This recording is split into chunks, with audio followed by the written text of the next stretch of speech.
Welcome to a special bonus episode of Instigating with Clarky and Drury. That's Clarky. I'm Drury. We appreciate you listening to and watching the show. The response has been great so far. We're brought to you as always by CoolBet and in part by the Listowel Squash Courts. They're on Facebook. Check them out. Sign up for one of their leagues. The ladder's going strong, by the way. The ladder, yeah. Jacob's ladder. My first game is coming up. So, yeah. Your first game for the ladder, yeah. And you're starting right at the bottom. No, not right at the bottom. There was a bunch of people who missed the opening weekend. So I'm 17th, I think, right now. So I'm trying to move my way up. You can only go up, I think, 3 at a time. So I've challenged the guy, I think, in 14th. So we'll see what happens. So I will update you after the game. Friday night. Why don't you update me when you crack the top 10? Because I don't want to hear that you're in, 13th. Dude, my goal is top 3. That's my goal.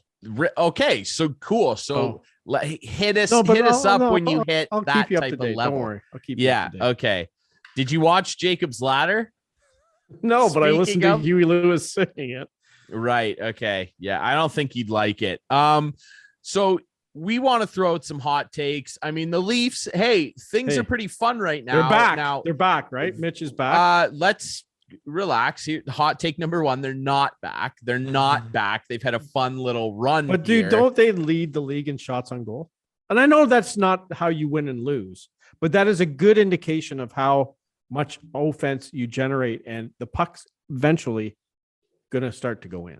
Yeah, our buddy Steve Dangle, who we had on and had a great time with last week. We were like, "Hey, Steve, come on for 10 minutes." It was 45 minutes. Yeah. That's Steve. Yeah. They were talking on the Steve Dangle podcast about how I believe they're way below. I think Chicago's the only team that's lower than them in converting on expected goals for. That's the fun new analytic now. The thing though with hockey, and I've said this many times, is analytics are fun. They're interesting. They often kind of catch my attention and go, oh, wow, that's pretty neat to see that.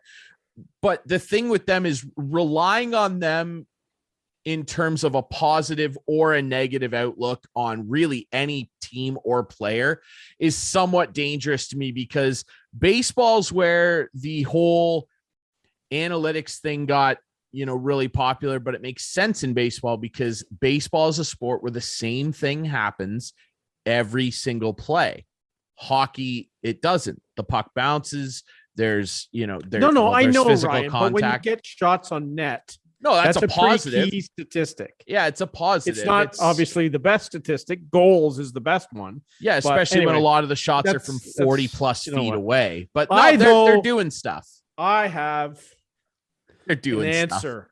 Oh, you have an answer to their salary cap problems. Oh, okay.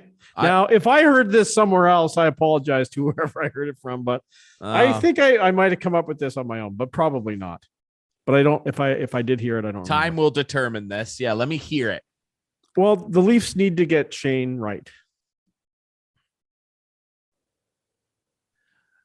What are you talking about? Well, isn't he going to be the number 1 pick this year? He is the consensus number 1 pick. He's had a slow start to the year, mind you. Not what we expected from Shane. He'll be the number 1 pick, right? I would take. He'll be the number 1 pick. Yeah. And he will be a heck of a hockey player. If the draft was today, yes. He'll be a heck of a hockey player. I agree. I think he's a very, very, very good player. Very, very good. Would he be better than Lafreniere? I think so. Yeah. Jack Eichel? I think he's better than Lafreniere. Jack Eichel? Based on taking myself quickly off the top of my head mentally back to when Eichel was a prospect, I would say they're about on par. Matthews? No, I don't think he's better than Matthews was and is or will be. But Eichel is probably, now I know people are going, oh, he's been hurt and he doesn't do anything. Yeah, Eichel's a pretty good comparable in my opinion. So who's going to get the number 1? Who's going to get the number 1 pick, you think? Well, geez, Arizona is just chugging. So let me stop you right there. Dude, if you're going to tell me. No, you know exactly. Listen, 11 million. Like this. 11,700,000 for the next 3 years. 600,000. 600,000 for the next 3 years. If there's any way, if the Leafs, just hear me out. Yeah. If the Leafs don't make the playoffs, if the Leafs lose in the first round, they have to do something with the core. They have to. Okay? They have to. Yeah. There's no doubt in my mind that the Arizona Coyotes would be knocking on the door, dangling Shane Wright if they win the lottery in front of the Maple Leafs. It's an interesting take, Ryan. You got to admit that. Yeah, interesting's one way to describe it for sure. Like that's a fair use of that word. Because the Leafs have to get out of their salary cap problems. Disturbing is another word. What other way is there? Burlington kid coming in to Toronto. Who cares if he's from Burlington? Yeah, whatever. He could be a heck of a hockey player for a lot of years to come. And in 4 years, when they have to sign him, hopefully the cap will be changed by then, and who knows what will happen with the players they have. But you don't have to worry about that. But then you can go out and sign 2 guys for $5 million if you really wanted to. I just think it's an answer to some problems, and I think it's the most interesting take that I've heard. And since I think I came up with it, yeah, I think it's a heck of a take. You know, I think you're having troubles poo-pooing this. No, I'm not. I felt it was important to let you finish. Okay. And I will retort now. I'm assuming that the player you've left unnamed here is Austin. Well, we know who it's. Of course, it's Austin because Matthews. Of course, he's from Phoenix. Because he's from Arizona. I believe he's from Mesa. Well, wherever. And he's going to save their franchise. He won't. No one can. See, that's fine. Franchise is unsavable. That's irrelevant. That's what Arizona will think. What you're doing though, that's dangerous here, is that does Austin Matthews probably make too much money? Yes. I think that's a fair thing to say based solely on the fact that what we've seen in Toronto is a few guys get paid way too much for not achieving much. Yep. Piling points up is a lot of fun. Last year, he scores goals. Great. And that's the hardest thing to do in the game. He won the Rocket Richard this year. He's not going to do it this year. I'll tell you that right now. And it's early. Yeah. Played 9 games, 10 games. Yeah. And Ovi's already got 9. So it's fine. Whatever. So what I'm saying is, yes, it's fair to say that. However, what you're doing now is you're trying to talk yourself into this realm of existence where you're going to get at bare minimum level or slightly below you're hoping production equal to what Austin Matthews brings to this hockey team out of 2 guys that maybe make $5-ish million and a rookie who is a kid.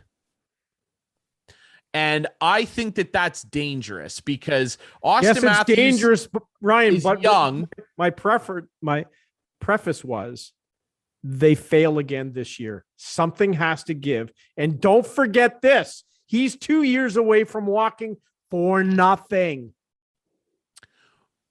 And that's under another somewhat dangerous assumption here that you think he won't re-sign in Toronto. And that the cap very well could be higher than what it is restricted to now in that time frame. If the NHL has a nice bounce back over the next couple seasons, which we are crossing our fingers and hoping is the case, who's to say if Austin Matthews turns around and says, I want 13 million now to stay here, that they don't have the room to do it and another guy's gone. You're right. Here again, I'll agree with you that that's interesting. But what that sounds like to me is a trade I put together on NHL 22. Yeah, but just remember one thing, though. I'm giving the better player. Right? I'm not like a typical Leaf fan who says, "Oh, why don't you trade Mikheyev and Kerfoot and throw in Dermott to get Eichel? Why don't you do that?" Like, it's realistic. Yeah, that's bad. I think it's something that has to be examined and looked at. It's not unrealistic. Yeah, it's not unrealistic based on what you've laid out here. But again, I'll say this in respect to what I said earlier about Shane Wright and he's from Burlington, so of course Toronto. This whole thing of like, I listen to Craig Button every week talk about how good Shane Wright is, and he's the next Patrice Bergeron and things like that, and he can skate and everything else. And I'm thinking, you know what?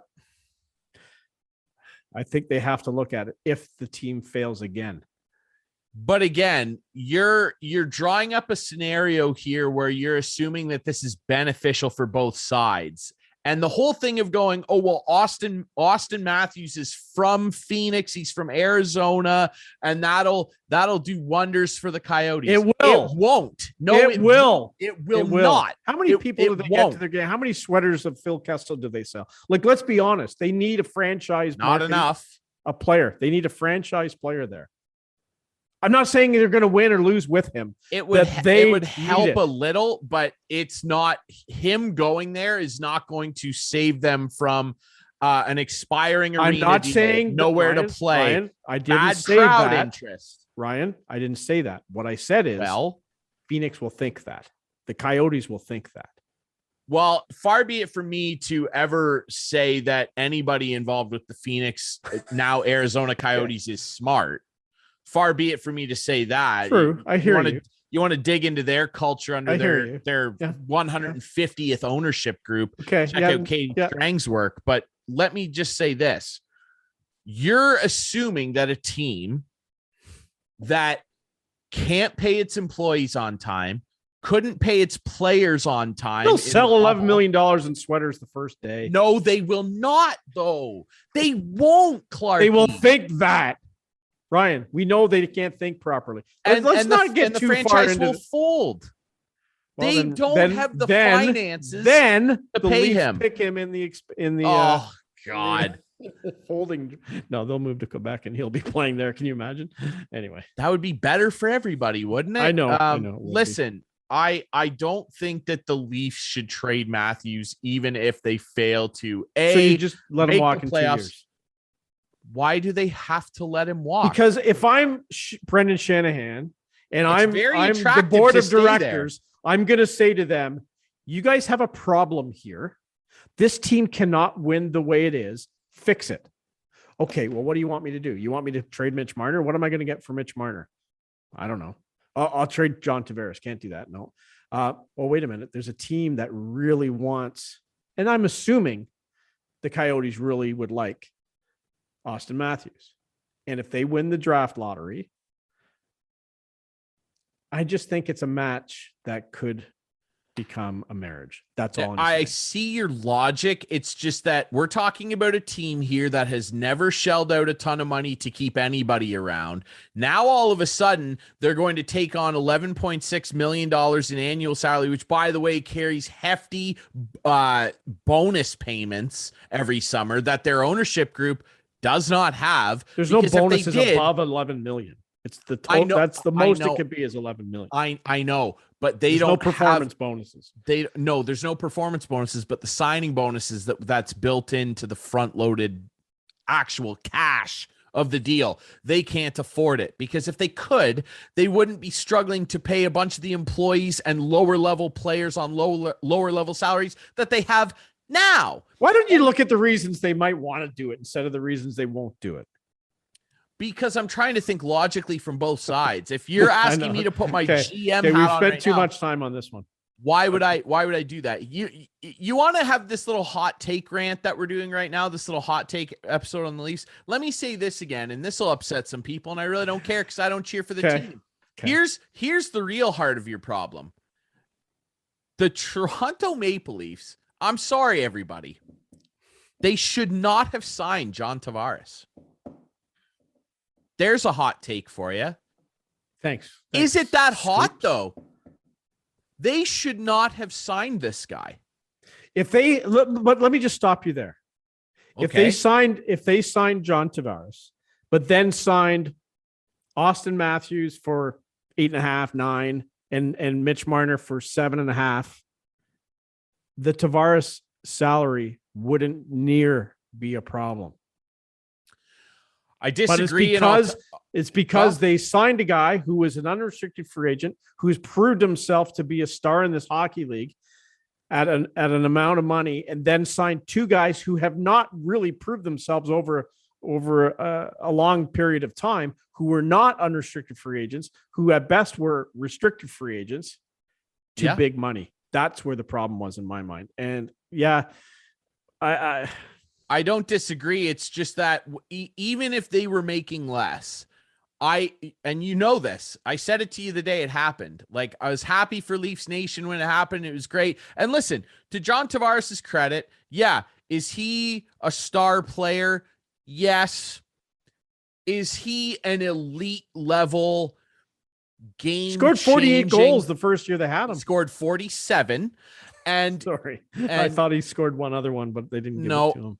Listen, I was there the first night he played in a Leafs uniform, and I could sense the optimism, and could we have foreseen that all this would happen in the finances of the league based on the pandemic? No.